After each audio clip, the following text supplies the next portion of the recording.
11월 달을 이제 감사해 드릴 오늘로서 이제 마치게 되겠습니다. 이런 감사의 들을 마치면서 감사는 결국은 결실에 있죠. 그죠? 우리가 결실을 얼마나 많이 했느냐 1년을 뒤돌아보면서 구약의 이스라엘 백성들이 지켰던 추수감사절의 의미를 가지고 그 장막절의 의미를 되새기면서 감사는 주일이 추수감사주일이고 11월 달 우리 감사의 달로 지킵니다. 그래서 오늘 말씀을 생각하면서 정말 우리가 이 마지막에 오늘 주님의 정말 우리에게 뭘 원할까 할 때에 요즘 우리 국가를 바라보고 우리 자신을 보면서 정말 울 때가 아닌가 그것을 한번 생각해 보겠습니다. 시집을 한번 보니까 낙엽을 보면서 말하는 나뭇잎이라 하는 시가 있는 것을 카피를 해봤어요. 제가 한번 읽어볼게요. 하늘거리는 나뭇잎이 말합니다. 내 밑에 니들이 있다. 끌끌끌. 떨어진 나뭇잎이 말합니다. 나도 한때 잘 나갔는데. 뒹구는 나뭇잎이 말합니다. 웃지마. 니들도 바람에 당해보면 알아. 밝힌 나뭇잎이 말합니다.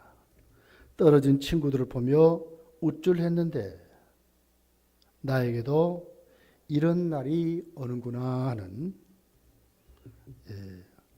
낙엽이 자연의 섭리로 떨어지듯이 우리 인생도 반드시 이럴 때가 있다는 거예요. 그래서 어떤 결실을 하느냐가 정말 중요하다 하는 것을 생각해 봅니다. 어저께 150만이 넘는 인파가 모여서 왜 소리를 쳤습니까? 참 가슴이 아파요. 어른들이 그러면 좀 이해해요. 근데 6살 어떤 분들을 보니까 아이 태어난 지 얼마 안 된 것 같아요. 유모차에 이렇게 태워가지고 끌고 다니며 그 아이 앞에 이렇게 걸었어요.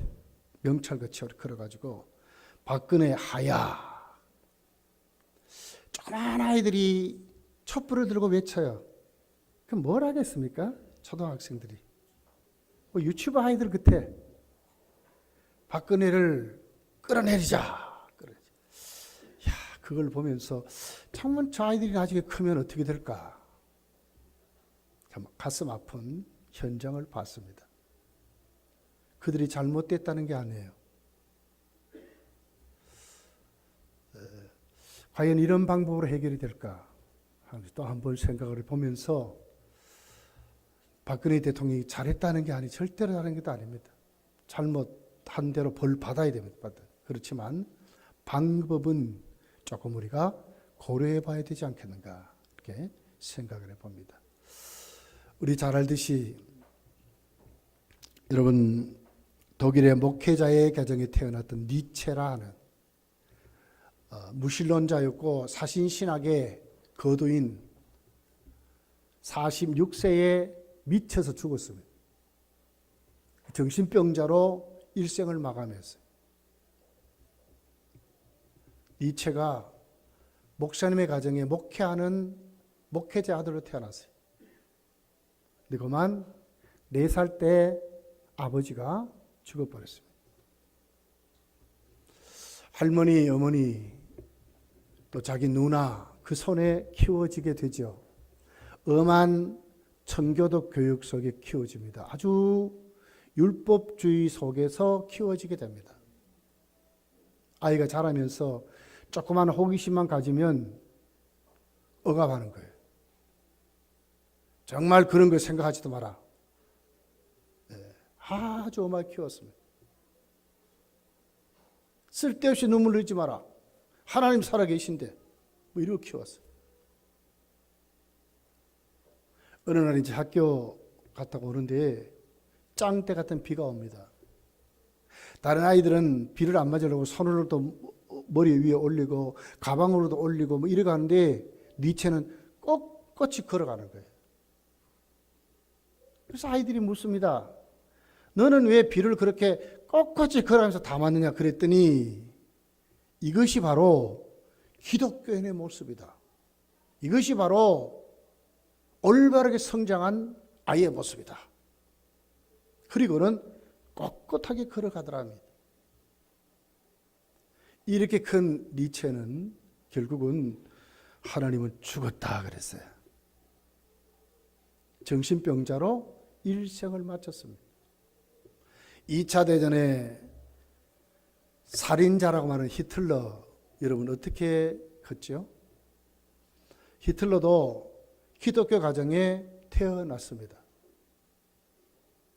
어렸을 때부터 엄한 아버지의 신앙 안에서 키워졌어요. 반강제요, 수많은 매질 속에서 그는 그렇게 키워졌습니다. 조금만 울면 무슨 부모가 없어서 우느냐, 매질하고 때리고 키웠습니다. 히틀러의 가슴에는 못이 박힌 거예요. 내가 약해서 이렇게 맞지. 아버지의 치일에 복종하는 것이 아니라 아주 강한 분노와 적개심을 가지고 키워졌어요. 내가 힘만 한번 쐬봐라. 이렇게 키워졌어요. 그러다가 접한 책이 니체의 무신론의 책을 접하기를 시작했어요. 그러다가 니체의 친동생을 만났습니다. 우리 오빠가 바로 당신 같은 사람을 초인이라고 말합니다.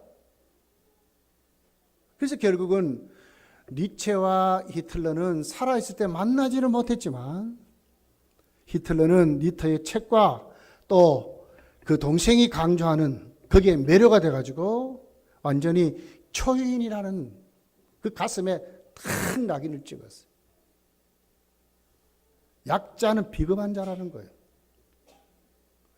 기독교가 수많은 사람들에게 주는 것은 뭐냐? 열등감이라는 거예요.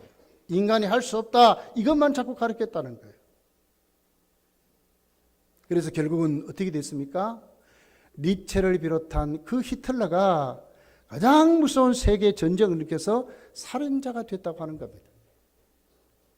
두 사람의 공통점이 뭘까요? 기독교 가정에 태어났습니다. 한 사람은 목회자의 아들이었습니다. 하나는 아주 엄격한 아버지 밑에서 기독교 교육을 받고 자랐습니다. 율법주의적이고 아주 규율적인 청교도 정신을 배우고 자랐습니다. 그런데 무엇이 문제였겠어요? 그들이 하나님을 만남이 없었습니다. 깨어짐이 없었습니다. 자라기는 자랐는데 그들의 가슴이 무너지질 않았습니다. 울 줄을 몰랐습니다. 우는 것은 약자의 가지고 있는 선물이라 그랬습니다. 여러분, 기독교는 무엇입니까? 초인을 가리키는 것이 기독교입니까? 기독교가 말하는 것은 인간은 열등감을 주는 종교가 기독교입니까? 그렇지 않습니다. 할 수 있거든요. 무슨 말이냐? 믿는 자에게는 뭡니까? 능치 못함이 없느니라. 아닙니까? 우리는 할 수 없죠. 그러나 능력 주시는 자 안에서는 할 수 없는 것이 없는, 인간의 어떤 강함보다도 정말 비진리 앞에 진리를 말하고 거짓말 앞에 정직을 말하고 매질하는 그들 앞에 사랑으로 품을 수 있는 것이 기독교 아닙니까? 나폴레옹이 말했잖아요. 자기는 온 세상을 점령하려고 하다가 자기는 실패한 자라는 거예요. 그러나 예수는 사랑으로 온 세상을 점령했다고 그랬어요. 이것이 기독교 아닙니까? 왜 교회를 다니면서, 왜 성도인 양 하면서 우리가 왜 세상에 보여주지 못하는가? 왜 우리에게 변화가 일어나지 않는가? 우리는 할 수 없어요. 아무리 해보십시오. 세상이 고쳐지는가? 세상은 절대로 안 고쳐집니다. 이 구조는 주님 오셔야 끝나는 거예요. 그러나 기독교는 말합니다. 기독교는 약한 종교가 아니라 눈물의 종교이지만 그 속에서 하나님을 만나는 그 기쁨의 눈물, 세상을 안고도 남을 수 있는 능력이 기독교 안에 있다고 말하는 것입니다. 예수는 말씀하셨지요. 사망아 어디 있느냐? 하나님의 아들이 온 것은 뭘 하러 왔다 그랬어요?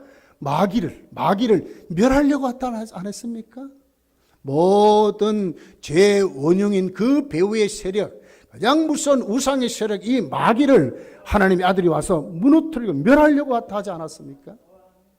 약한 종교입니까? 비굴한 종교입니까? 내 자신의 가슴을 안고 나는 왜 이렇게 할 수 없는가 좌절하고 절망하고 이웃 앞에 남의 탓을 하면서 이것이 기독교의 복음일까요? 절대로 아닙니다.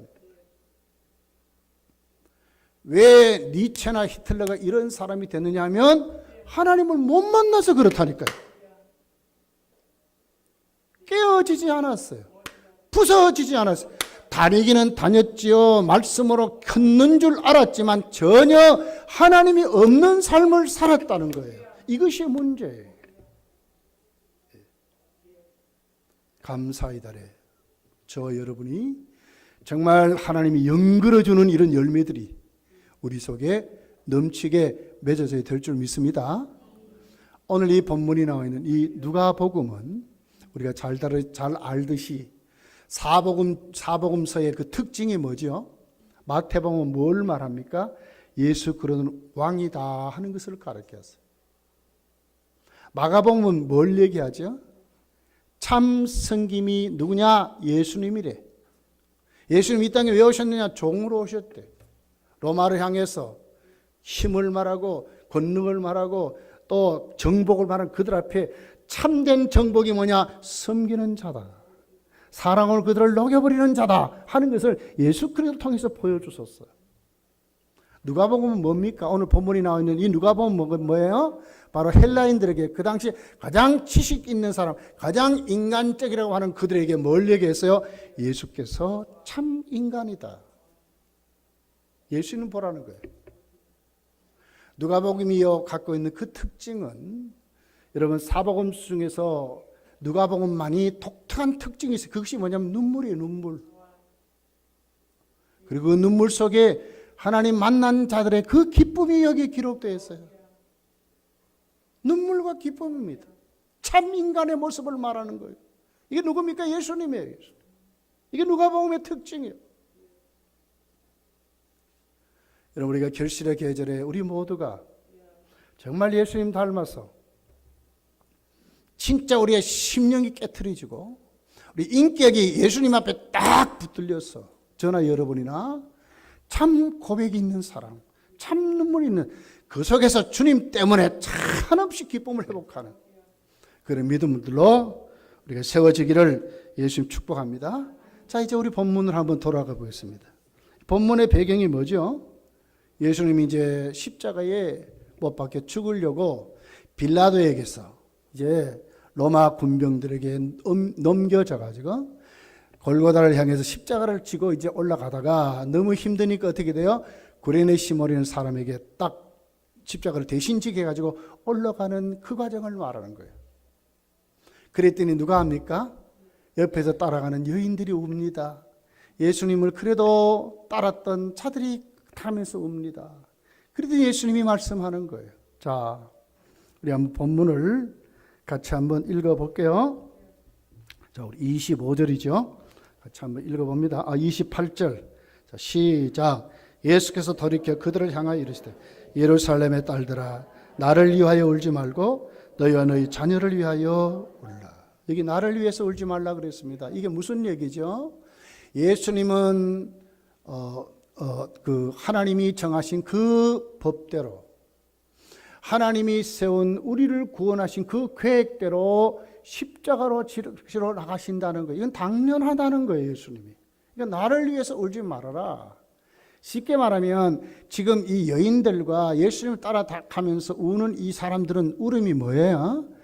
예수 그리스도가 정말 날 위해 십자가에 죽었었다는 그런 울음이 아니죠. 무슨 울음? 이 연민의 울음이요.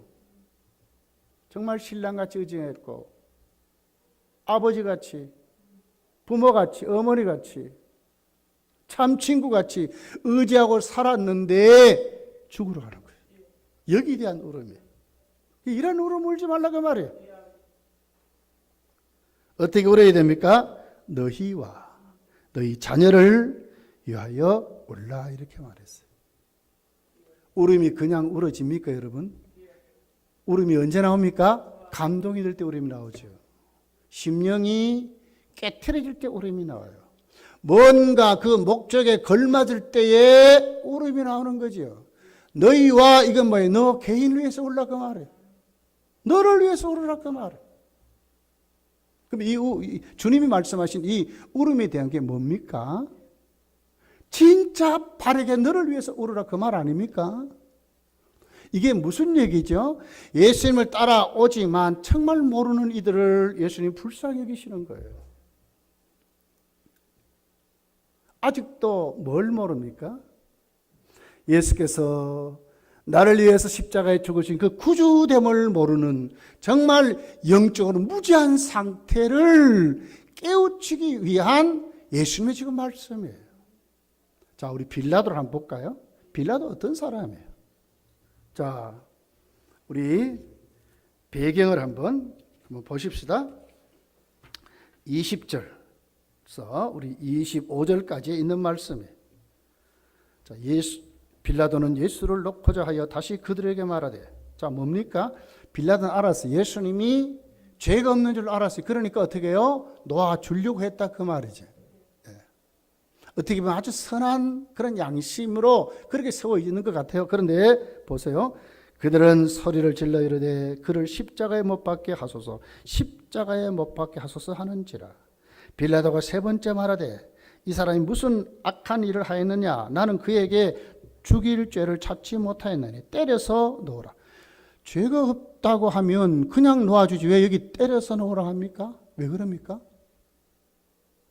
지금 예수를 죽여 주십시오 하는 자들의 비유를 뭡니까? 그들의 그 마음을 어떻게 이렇게 맞춰 주려고 이런 거 아닙니까? 아주 타락한 철저히 자기 중심. 지금 예수의 아픔은 전혀 생각하지 않는 거예요. 그 모함은 전혀 생각하지 않는 거예요. 너무너무 아주 간팍한, 아주 타락한 인간의 모습을 기록한 거 아닙니까? 우리 사랑합시다. 이웃을 생각합시다. 섬깁시다. 말은 그렇게 하지만 솔직하게 예수님 만나보지 못한 사람들에게는요, 회개가 일어나지 않아요. 화해가 일어나지 않아요. 참 이웃이 없어요. 다 보면 자기 만족하려고 하지. 이래서는 안 되는데, 하지만 그 분야에 가서는 자기도 모르게 거기 국 넘어지는. 왜 그래요? 아주 고쳐지지 않아서 그래요. 주님은 십자가에 죽으면서도 주님은 그 길을 가셨어. 이런 주님을 못 만나면요, 우리가 안 무너져요. 안 무너져. 네. 때려서 놓으라 하니 아주 나쁜 놈 아닙니까? 그들이 큰 소리로 제쳐가여 십자가에 못 박기를 구하니 그들의 소리가 이긴지라. 지금 빌라도가 무슨 권세? 왜 빌라도가 여러분 우리가 사도신경을 고백하면서도 그러잖아요. 빌라도에게 고난을 받으시고 그러잖아요. 유대인들에게 고난을 받으시고 우리가 그렇게 고백하잖아요. 빌라도에게 고난을 받으시고. 왜 그래? 최종 결정권은 빌라도에게 있기 때문에 그래요. 빌라도가 살게도 할 수 있고 죽일 수 있는 권한이 빌라도에게 있어요. 이 유대인에게 있는 게 아니거든요. 그런데 빌라도가 왜 이랬습니까? 여기 보니까 그들의 소리가 이긴 줄. 이건 뭐예요? 자기 직에 대한 두려움 때문에 그랬죠. 네. 얼마나 타락한 기회주의자입니까? 아주 타락한 기회주의자요. 우리 실용주의라는 말을 많이 쓰지요. 도움만 된다면 어떤 일을 해도 괜찮대. 여러분 요즘 이렇게 막 군중 심리가 일어나고 막 이러는 거, 비폭력이란 말이 먹히게 됩니까? 무슨 150만 명이 모였는데도 경찰과 싸우는 사람이 한 사람도 없고 그러니까 세계적으로 이런 대문 문화가 있을 수 없대. 가만히 한번 속을 들여다보세요. 과연 그런가? 한번 가만히 보시라.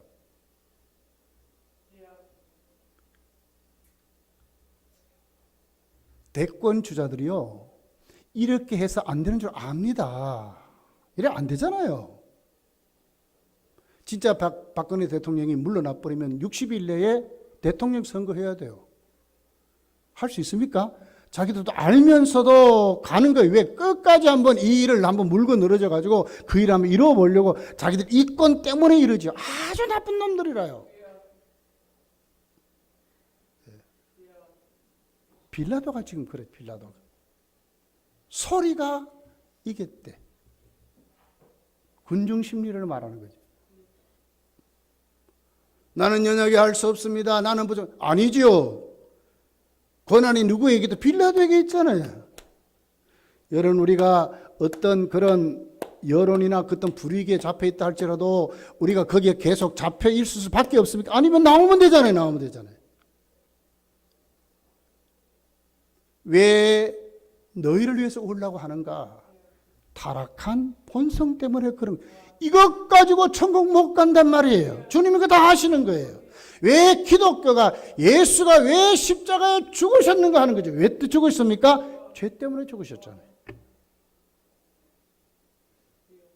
그렇다면 우리도 죄와 싸워 이겨야지요. 아닙니까? 이겨야 되지 않습니까? 바울 사도는 말해요. 죄와 싸우되 자신은 피 흘리기까지 싸운대. 피 흘리기까지 싸운대. 날마다 나는 십자가 밑에 나는 죽노라 그랬어요. 이것이 예수님 지금 왜 오르라? 진짜 주님 만나라는 거, 만나라는 거. 네 심령이 주님 만나 깨트려져서 네 타락한 그 강팍한 인간성을 발견하라고 하는 거예요. 누가복음 19장에 보십시오. 예수님은 십자가 위에서 기도합니다. 이제 요한복음 19장에 말씀드려요. 뭐라고 기도하죠? 아버지여, 저들이 하는 것을 알지 못해서 저럽니다. 이게 뭐예요? 이 무지를 말하는 거예요. 알지 못, 영적인 그 부분을 모르니까 저렇게 한다는 거예요.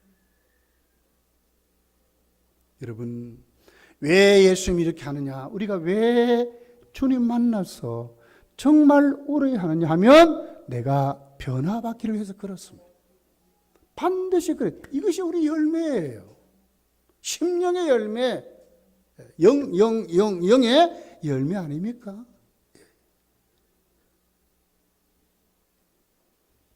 그런 우리가, 여러분 보십시오. 얼마나 하나님이 우리를 고쳐주셨습니까? 그래도 우리는 말씀에 찔림을 받고 내 잘못을 알고 엎드릴 때마다 하나님께 우리가 울고 그렇지 않습니까? 이게 뭡니까? 하나님의 은혜 아닙니까? 이런 강박한, 이런 못된, 이런 기회주의적인 우리가 예수 만나서 하나님의 은혜로 내가 오늘 또 고쳐짐에 뭐 해야 됩니까? 감사의 은혜로 눈물 흘려야 된다 그 말이요. 나 같은 것 고쳐주신 하나님 감사합니다. 이런 믿음이 우리에게 있어야 된다는 거예요. 정말 성도는 교회를 다니는 것으로 끝나는 것이 아니라 변화받아야 된다. 너희를 위하여 울라고 그랬어요. 울 줄 알아야 되는 겁니다. 오늘 제자들은 어디 갔어요? 다 도망가 버렸어요. 이런 제자들이 울어야 하는 거예요. 예수님 때문에 살고 예수님 때문에 죽는 자리까지 나갈 수 있는 회개에, 그리고 자신을 다시 세워주시는 주님 앞에 감사의 눈물을 흘릴 줄 아는 이런 모습으로 세워져야 된다는 것입니다. 하나의 연민으로, 동정심으로 나를 고쳐주신 주님이 죽는구나. 아무도 나를 사랑 안 했는데 그래도 나를, 내 마음을 알아주는 주님이 죽는, 이런 연민이 아니라 진짜 너 자신을 하나님께 진단해보라는, 이래서도 되는가를 한번 생각해보고 정말 천국 가기 위해서는 우리가 울고 변하고 새로워져야 된다는 것을 말씀하는 거예요. 여러분 모두가 그 자리로 나가시기를 예수님 축복합니다. 걸어가 보십시오. 너희 자녀를 위해서 울라고 합니다. 이것은 뭐죠? 이제 나는 아니에요. 어디로 갔습니까? 이웃으로 가는 거예요. 여러분 우리 자녀들 이대로 크면 절대로 안 됩니다. 오늘 또 당일을 하면서 그랬습니다. 우리 주일학교 이대로 가면 안 되는데, 이대로 가면 안 되는데. 정말 다음 세대가 키워져야 되는데, 그래도 아직 우리까지는 괜찮아요. 그러나 몇 년 안 가. 만약 이대로 가게 되면 어떻게 될까? 이 검단교, 우리 검단교 어떻게 될까? 한번 그런 생각해 봤어요. 유초등부 아이들이 오늘 찬양하고 너무나 고맙고 감사해. 한복 입고 얼마나 그 아이들이 풍성 이 자리에 다 나왔어. 5, 60명이 가득 차가지고 한번 올려보세요. 얼마나 하나님 기뻐할까? 얼마나 좋아할까? 150만의 그 군중대 안에 조그만 아이들이 촛불을 흔들며 갑니다. 그러면 저들 입으로 외칩니다. 조그만 아이들이 그래요. 조그만 아이들. 여러분 이것이 지금 우리가 사는 세상입니다. 우리나라입니다. 우리 아이들도 그래 커서야 되겠습니까? 진짜 울어야 되는 겁니다. 일찍 우리 아이들이 예수 만나도록, 일찍이 주님의 사람을 키워지도록 마음을 다하고 뜻을 다하고 성품을 다하여 주 너희 하나님을 사랑하는 사람이 되도록 키워야 되지 않겠습니까? 눈물로 씨를 뿌리는 자는 정녕 기쁨으로 단을 거두려다다. 이렇게 만들어야 되잖아요. 우리 어머니들이 우리 아이들을 키우면서 정말 영적으로 잘 살펴서 억압하고 매질하는 것이 아니라 정말 그 아이들에게 내가 먼저 잘 믿음으로 아이들에게 본을 보여주고 그들이 함께 울고 함께 매달릴 수 있는 이런 사람으로 키워야 되지 않겠습니까? 지금 우리나라가 정말 그렇습니다. 여러분. 요즘 세대를 뭐라고 그래요? 컴퓨터 세대랍니다. 멀티미디어 세대랍니다. 정보화 시대랍니다. 이제는 인공지능이 사람을 이기는 시대가 왔습니다. 그러니까 뭐가 없어요? 감동이 없어져 버렸어요. 눈물이 없어져 버렸어요. 공감이 없습니다. 공감이 없어요. 이번 대목꾼들 잘 보세요. 뭐가 있습니까? 농민은 농민대로, 믿는 노총은 민주노총대로, 민주당은 민주당대로 이러고들 있대요. 하나 되는 것처럼 하는데 그 속을 가만히 들어보니까 전부 띠를 튀는데도 무슨 농민회 이러고는 가더라고. 얼마나 개인주의가 팽배합니까? 우리 아들 이렇게 키워도 되겠어요? 교회는 뭡니까? 예수당이 우리는. 아닙니까? 예수당이 우리는 예수당. 주도 하나요, 믿음도 하나요, 성령도 하나이니 하나에 된 것을 힘써 지키라. 한 공통에 와서 천국을 바라보고 주님 대장으로 모시고. 예수당이 우리는. 이렇게 키워야 되잖아요. 똑같은 목소리를 내고 똑같은 말을 하고 똑같은 가치관을 가지고 똑같은 삶을 살아가는 사람들이 누굽니까? 기독교인들이래. 이렇게 키워야 되잖아요. 그러면 어떻게 돼요? 울어야 돼요. 하나님께 울어야 돼요. 하나님께와 기도해야 돼요. 예.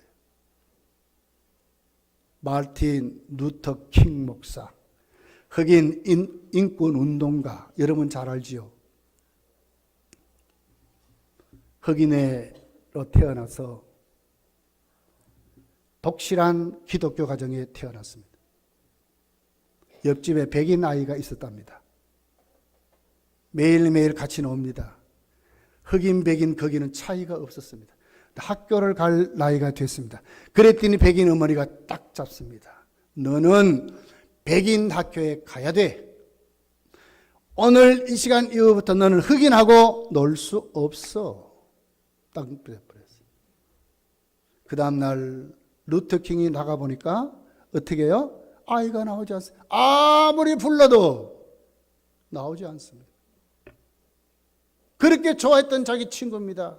정말 단짝이었습니다. 울면서 어머니에게 왔습니다. 어머니, 어떻게 됐는지 내 친구가 안 나와요. 그런데 그 친구 어머니가 나에게 얘기해요. 오늘 이후부터 너는 내 아들과 놀 수 없어. 너는 감독이기 때문에 놀 수 없다는 거예요. 거기에 루터킹 어머니가 뭐라 했겠어요? 여러분 같으면 어떻게 하겠어요? 마르틴 루터킹 어머니는 아이의 손을 잡고 말합니다. 사람은 흑인 백인 나누지만은 하나님은 안 그래. 너는 하나님께 존귀한 하나님의 자녀야. 너를 위해서 예수께서 십자가에 죽으셨어. 너 안에는 예수의 생명이 있어. 어느 누구도 너를 차별할 수 없어. 하나님 너를 진짜 사랑해. 나도 진짜 사랑해. 우리 함께 기도하자. 그럼 그 손을 잡고 어머니가 울면서 기도합니다. 하나님이여, 사람들은 차별하지만 하나님은 우리를 사랑하시는 줄 믿습니다. 하나님이 이 아이에게 용기를 주시고 담대함을 주시고 결코 사회에서 자질하지 않게 하시고 어떤 인간적인 구조가 와도 거기에 굴하지 말도록 도와주시고 하나님 쓰시는 위대한 종이 되게 해달라고 기도합니다. 매일 저녁에 그의 손을 잡고 똑같은 기도를 합니다.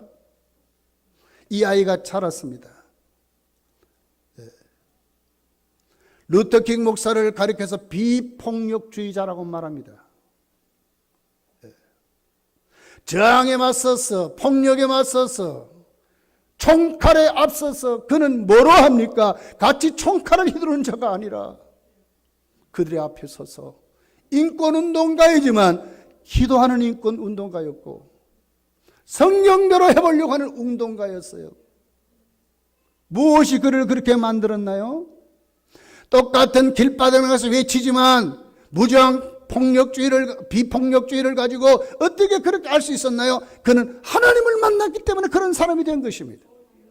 진짜 이웃을 사랑하는 사람이 된 것입니다. 교회는 이렇게 되어가는 것입니다. 여러분, 우리 모두 다 정말 하나님 앞에 너희를 위해서 올라 하는 말씀의 의미를 알고 우리 거기에 내 자신의 강팍을 알고 내 아주 포악한 인간성을 알고 정말 하나님 앞에 저주받을 수밖에 없는 나의 이 무서운 죄악들을 내가 발견하고 하나님께 변화되기 위해서 고침받기 위해서 정말 울 줄 아는 하나님의 사람 우리가 세워져야 될 줄 믿습니다. 그럼 우리 자녀들을 정말 하나님의 자녀 키우도록 오늘 우리 사회를 바라보면서 주여 우리가 이렇게 살지 못해서 저렇습니다. 여러분, 박근혜 대통령은 사람 아닙니까? 은간한 사람 같으면 자살할 거예요. 저렇게 하는데 150만 명이 여러 번 떠들어 보세요. 우리가 뭐 TV나 보고 뭐 이렇게 하니까 진짜 한번 생각해 보세요. 청와대가 막 쩌렁쩌렁하게 들렸을 거예요. 막 말할 수 없이 들렸을 거예요. 여러분, 전혀 생각하지 않습니다. 법도 없습니다. 지금 아무것도 없습니다. 우리 이제 울어야 합니다. 울어야 합니다. 진짜 기독교의 복음을 가지고 정말 나라 민족의 아픔을 알고 우리가 절대로 고치지 않습니다. 여러분, 주님만이 고칠 수 있어요. 주님만이 하실 수 있어요. 주님만이 하나님의 택한 하나님의 지도자를 세울 수 있어요. 오늘 새벽기도 때 여러분 신명기 17장에 나와 있잖아요. 왕을 세울 때 어떻게 세우느냐. 원래 왕은 하나님이시지만 진짜로 너희들이 세우기를 원한다. 그럼 하나님의 택한 자를 세우라는 거예요. 하나님이 지명한 사람을 세우라는 거예요. 이것이 기독교의 복음입니다. 여러분, 우리가 오늘 이 말씀 가슴에 여러분 안고 오늘 우리 이웃도 잘 모시고 잔치도 잘 했습니다. 앞으로 우리 교회가 정말 이 지역 사회 앞에 모여 변화된 예수의 사람들로 우리가 그들에게 보여지기를 원합니다. 우리 자녀들이 변화되고 예수 만난 자녀들로 아주 똑똑한 자녀 키우면 안 돼요. 여러분, 가슴이 무너지고 하나님 앞에 일어나려고 하는 거룩한 용기가 결단이 있는 하나님의 종들을 키워야 될 줄 믿습니다. 이것이 정말 필요한 거예요. 필요한 거예요. 우리 다 이것 위해서 우리 어른들이 말 조심하시고요. 모일 때마다 기도하는 운동하시고요. 나가면 자꾸 복음 우리 입에 아예 달아가지고 복음 뭐 이래야 돼요. 이래야 돼요. 예. 이런 운동이 우리 교회에 여러분 넘치도록 일어나게 되시기를 예수님 축복합니다. 기도하겠습니다.